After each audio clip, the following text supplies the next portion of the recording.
பெண் இசையே தாக்குன சம்பவங்கள் கேள்விப்பட்டு அதிர்ச்சியா இருக்கு.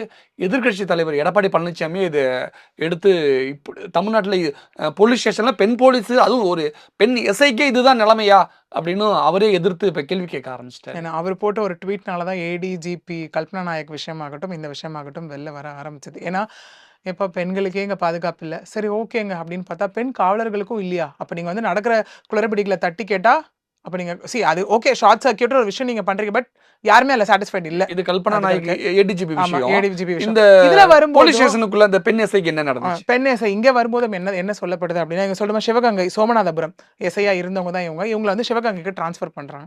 ட்ரான்ஸ்ஃபர் பண்ணும்போது என்ன ஆகுதுன்னா, அங்கே என்ன சொல்லப்படுதுன்னா, இவங்க அங்கே போயிட்டு அவங்களோட லாஸ்ட் ஒர்க்கிங் டேன்றதுனால ஃபைல்ஸ்லாம் எடுக்க போன அப்போ இந்த விசிகா, அதாவது நைட்டு நடந்த ஒரு இன்சிடென்ட்டு 6ஆம் தேதி நடந்தது.